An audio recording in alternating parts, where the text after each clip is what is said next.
For me, it's really been a paradigm shift.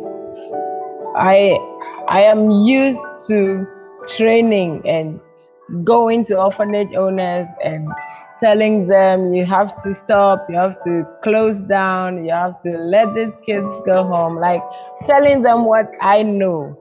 And this has been a whole shift for me, like working together with them for solutions. Para mí ha sido como el aprender lo importante que es el proceso y no tanto poner énfasis en los resultados. Y en el proceso ir construyendo las relaciones y cómo las relaciones deben sostenerse con el diálogo y con la conversación y la escucha, y sobre todo la apertura para poder siempre aprender del proceso, de la otra persona, de uno mismo, de una misma, porque en ese diálogo, en ese encuentro con la otra persona, en ese construir una relación, también uno va cambiando y va encontrándose a una misma. Welcome to this conversation between friends. My name is Rocio Chaveste. I have been a Taos member of more than 25 years. I live in Yucatan, Mexico, where I run Taos Institute. Its meaning in Mayan culture is intimate conversation. From its very beginning, we start working under the umbrella of postmodern ideas, social constructionism, and collaborative dialectical practice. We have created postgraduate programs, spaces for public conversations, and open multiple spaces for dialogue with NGOs, government, and community. At this moment, I am part of MLT Mutual Learning Program, where with other colleagues work together, designing, creating, constructing in an international space, generating dialogue, inviting to reflect on children, teenagers, family, and community-based care. Let me share with you some of the conversations we had over 2 years of working from local to global, from global to local. Welcome. But first, my colleague Helma from Ecuador, Netherlands, is going to explain what is Mutual Learning Program. Thank you, Helma. Thank you so much, Rocio. As Rocio said, my name is Helma Van Der Hoeven, and I'm part of a group of international organizations that works with children and families that live in difficult circumstances like poverty, violence, and abuse. Together we created the Mutual Learning Program about family and community-based care. Did you know that the International Convention on the Rights of the Child states that for the full and harmonious development, a child should grow up in a family environment, in an atmosphere of happiness, love, and understanding? It sounds logic, isn't it? However, worldwide, more than 5.4 million children live in institutions, such as orphanages, and many more are at risk of losing their family. Did you also know that of those 5.4 million children, 80 to 90% still has one or both parents alive? The institutional care has a huge impact on a child. It does not allow them to grow up in a family, in a community. And did you also know that children at lower age, 1 to 3 years old, for every year of institutionalization, loses 4 months of their development? The Mutual Learning Program believes that there are good alternatives to institutional care. However, transformation towards family and community-based care is not easy. In the sector of child protection, there are very strong opinions, different standpoints. Some people are very much against children's homes, and others instead might feel threatened. The Mutual Learning Program believes in connecting care practitioners worldwide to inspire each other and mutually transform. Our only aim is to facilitate dialogue between organizations of different parts of the world in order to reflect together. We do not want to convince someone else, but rather keep the conversation going and inspire transformation through sharing know-how, experiences, and challenges. So what do we do exactly? We have an online platform where we offer 4 models. The first one is about collaborative and dialogical practices. The second one about how to work with children and their families. The third one is how do we transform ourselves as organizations? And the fourth one is about mutual take care of the caretaker. On the platform, we share very interesting existing materials, videos about the topics. And in a written form, we ask the people to share their ideas, their thoughts, their doubts, their questions in order to think together. And every 2 weeks, there is a very lively and wonderful session in Zoom where people from all over the world participate. Like one of our colleagues, Otto Sestek, said, in these spaces, we create new ways of looking at my own context while listening to your context. And that is very inspiring. Finally, what are the main pillars of the program? First of all, it's all about relationships, creating relationships rather than defending standpoints, because that creates a continuous flow of a change of ideas. The second one is, instead of a top-down approach where we will tell people what to do and how to do it, we invite people to a bottom-up approach, thinking together, sharing our know-how, our experiences, and shaping ideas together. And the third pillar is that it's all very practical. What does all this mean in my daily context, in my practices? And it's all based on the experiences of the participants. That's for now about the mutual learning program, and I'm handing over to my colleagues and from the Netherlands, Khadija from Yemen, Rocio from Mexico, and Wangeci from Kenya, in order to share that they share their thoughts and reflections. Thank you so much. Well, maybe we can start this conversation between friends. What has been the impact of social construction ideas and collaborative dialogical practice? What do you think about all of these great things that had happened during these 2 years between all of our colleagues and our own professional practice? Who would like to start? Maybe I can start. Okay. Go ahead, Irene. Thank you, Rocio. Maybe what I would say is that the impact of the dialogical practice has been that it has changed the way of life on my side. When I say the way of life, is that I realize it impacts every aspect of me in terms of my work, in terms of my day-to-day life. As regards my day-to-day life, I will say that it is I no longer approach things in terms of being closed in the approach of things. Let's say if I'm meeting a friend, I don't go there, said today I'm going to tell her this and this and this, or we will discuss this. It's like I am more open-minded when I am even going to meet friends, or we are going for a social gathering, or if, let's say, a friend has said, I would like to speak to you about something, I am no longer very inquisitive to ask, what is it about? It's like I now approach it with, I go there with an open mind, and when I arrive there, I invite them in a way that they are free to share what they would like to share, and in the way they would like to share, without feeling like I have expectations or predetermined mind in what I expect to hear from them. And I will admit that it has made it in a way that the discussions, or rather our being together, has become more mutual and more strong, because the way I will invite them to our meeting, or rather when we are together, to my space and I in their space, it's no longer like the old way where I'm asking so many questions, what, why, how. It's all it leads itself. As we speak, it leads to another thing, until they get probably to what they wanted to talk. And sometimes it has gone even beyond.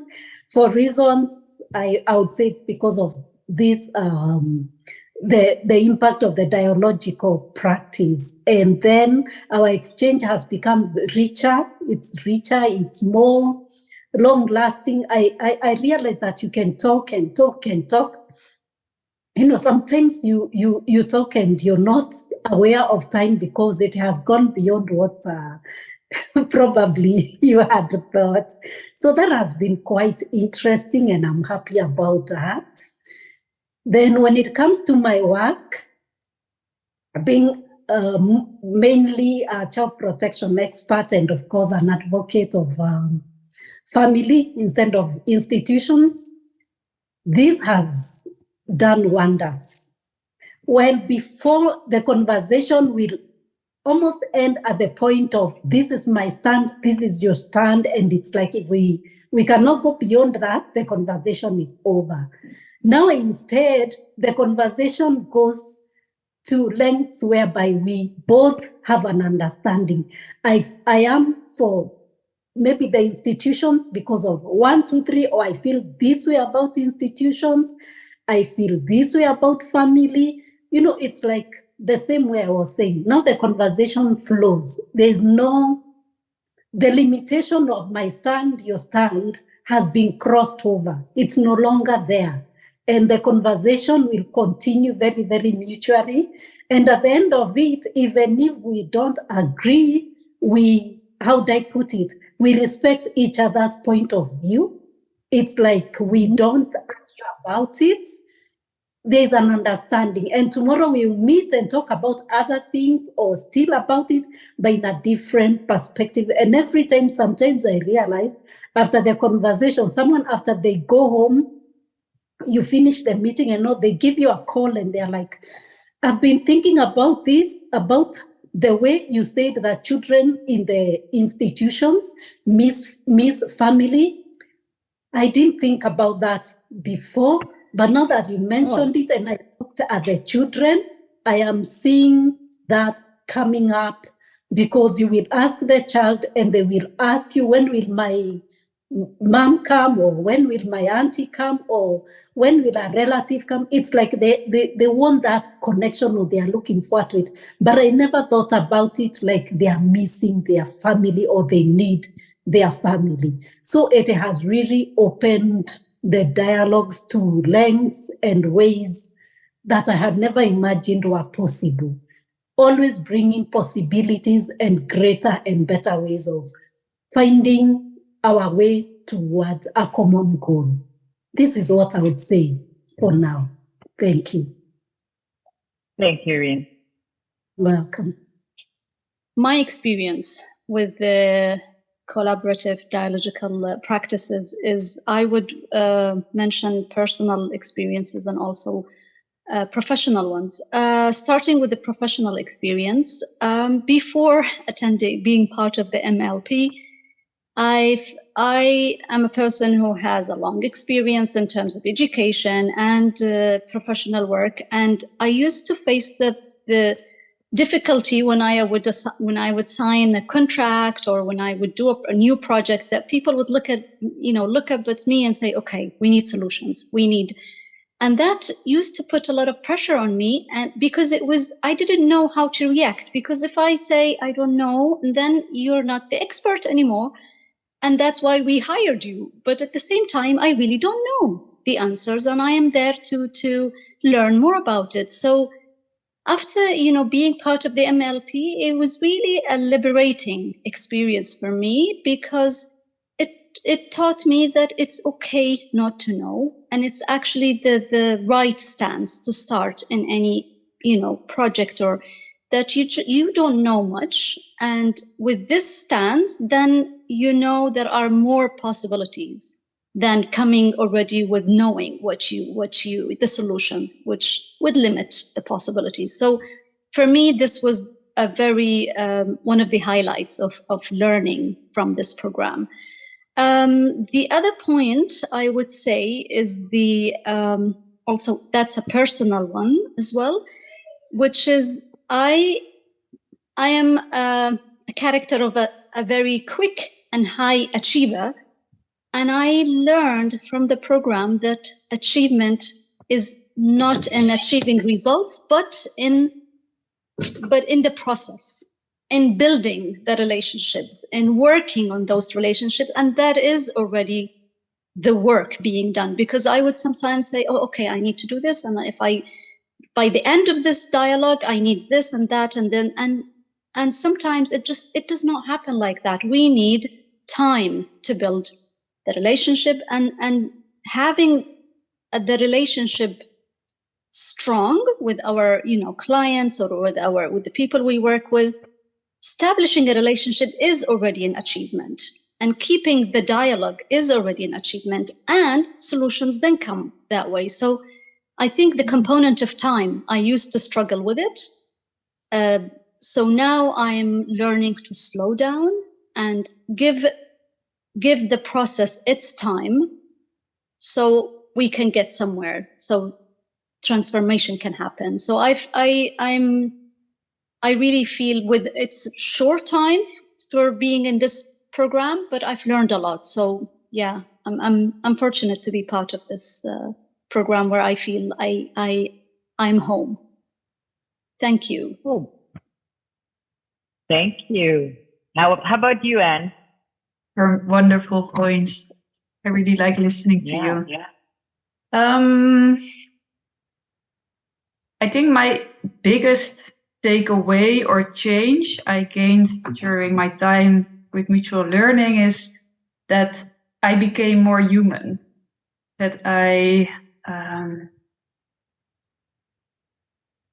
really got more and more in contact with my human self. So where in the past, maybe sometimes I could consider myself being at work, being a professional, being an expert, and being off duty, just being a human being that is not supposed to know everything and can just figure life out.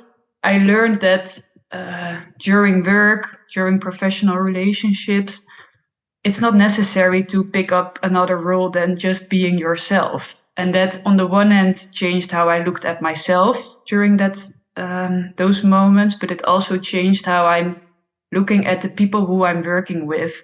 They are also just human beings. And for me, that really made that, this pressure of expertise, it just fell away. And thereby I am more able to really connect with the people who I'm working with. And I feel very grateful for that.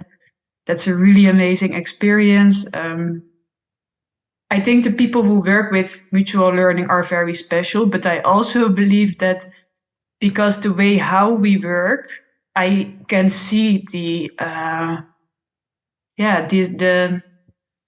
this beauty in those people. And I believe that everyone has this beauty, but just because we work together in this way, we can see it in each other.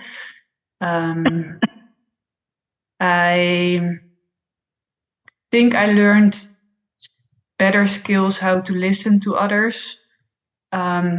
So where maybe in the past, very often I could already think about, okay, what do I want to respond? What do I want to say?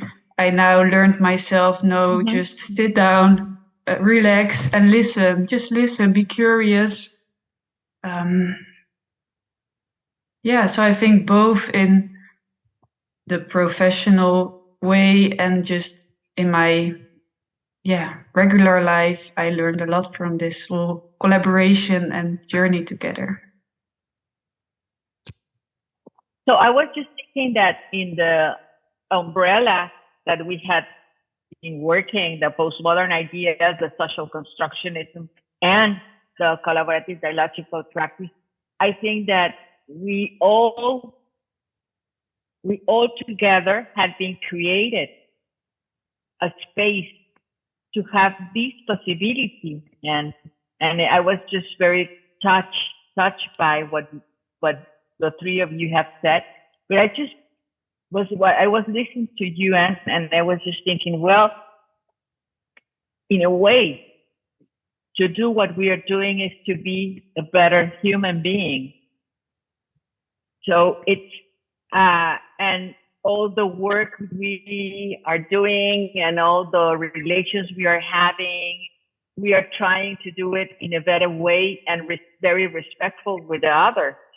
So that's what I was thinking. And it is amazing to hear that all the people that are in mutual learning program are wonderful. But at the same time, it is that we all are creating a space to do that. And it's an international space. And I remember what Otto says. Otto is one of our colleagues that says that for him, this was really an international conversation with friends and with colleagues doing what we are doing, taking care of children, families, community-based care. And that has been very, I think, amazing the way that we are working together and doing projects from this perspective of social constructionism and collaborative dialogical ideas. I don't know what you think about.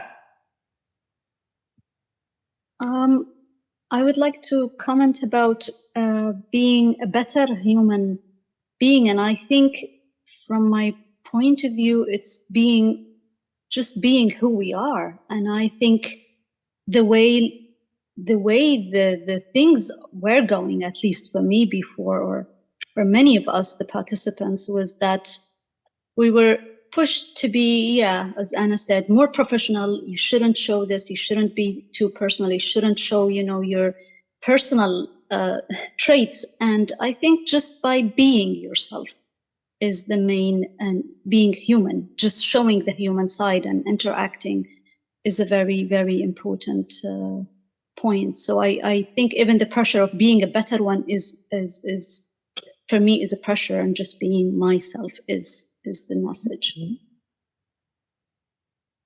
Yeah, it's already in the word there, being a human being. We are not more than that. And I was also thinking about what you were saying, Rocio, about that we are creating an international conversation. And I think that's really one of the beautiful things about the mutual learning, that we have this space where all the people from around the world get together to share, despite differences in language, in context, in background, in experience. We just share our experiences, our thoughts, our ideas, and everyone can pick things out which are relevant for his or her own situation. And that way we are really constructing new things, new realities, new ideas. And because it is so wide, the amount of different voices, the colors of all the different voices, I think we are really creating a lot. It's not that we are having conversations with the same voices, but no, it's so diverse, and that's, for me, that's really enriching. Yep. Just to add on what the others have said, what I'm also remembering is that it is very interesting how we have become we feel so close to each other. We've never met, but because of the nature of the mutual learning program, it naturally, going back to the human part, it naturally brings out the human part of us, which is core in every relationship or in every aspect of our being. Because I will admit too that with this learning, it has brought out the importance of the human connections as a center of resolving the issues, irrespective of how complex they are. In fact, from this, I have come to realize there is no problem that is too complex to handle when there is that dialogical communication, dialogical approach to the situation. Because When I approached it the other way, I would find some issues too complex to handle, and it's like I shut down. I can't handle this, and it's done. But now with this, the learning of this human connection, I have seen that it's not just about the issue that I am helping in or trying to resolve. It's about the connection with the person or the people going through this issue or this problem that I am here to solve. So it's really not about me solving the problem. It's not about me having solutions. It has now become like, how do we find solutions? So we are journeying with, we are thinking together, we are talking together, we are finding solutions together, and it's so beautiful, it's magical, for lack of a word for it. Thank you.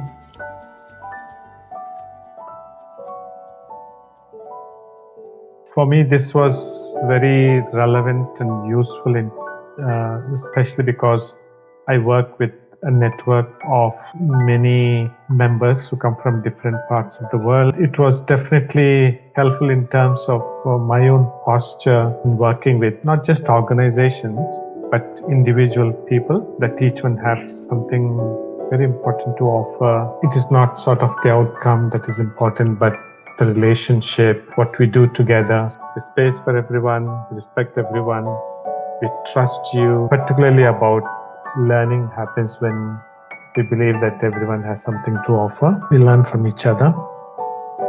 No solamente fue un diálogo con sus palabras, sino con sus actitudes y con sus acciones. Son personas que les agradezco mucho el poder mirar esta sensación de apertura y de realmente estar aquí con nosotros, y esta actitud de involucramiento y de realmente integrar a las personas. La forma en la que fuimos llevando los diálogos, la apertura y la participación de todas y todos, creo que fue lo que le dio sentido a toda la experiencia.